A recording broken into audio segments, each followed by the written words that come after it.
I failed anatomy. Yeah, I did. And it wasn't because I wasn't smart. It wasn't because I wasn't reading. I think, in fact, it was because I was just too lazy. That's the truth. I think I was very lazy. I planned this video to have like, normal segments, but I think I should just be honest, right?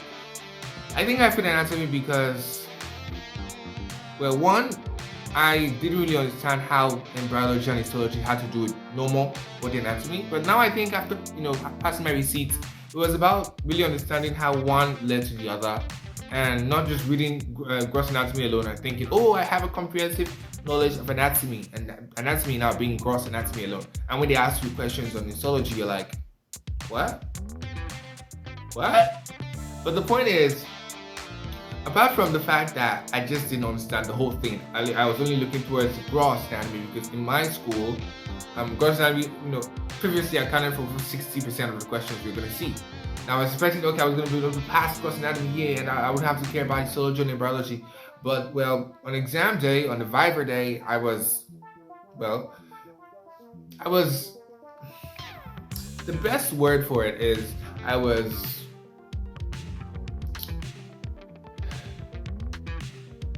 don't know what Nicki said on that song again. SHITT on him? Yes, I was done like that. It was bad. It was dirty. It was bad.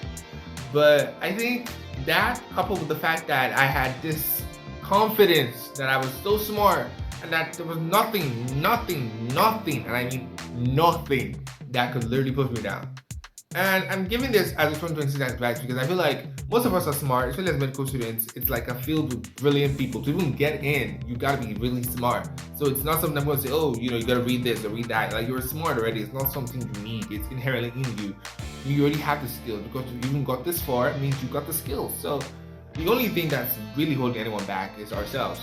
And I found it out after passing my receipts. It was like, I had so much concentration, so much dedication to making sure that I did not repeat a year. Like, I literally was not sleeping. I was reading the textbook. I mean, my textbook now, I use my phone. So I read exclusively from my phone. I don't have a computer.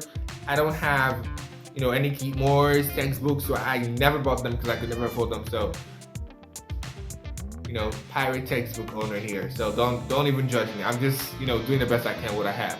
So imagine I have to do all of that and I do pass. Imagine you who has the textbooks, you're failing. It doesn't make sense.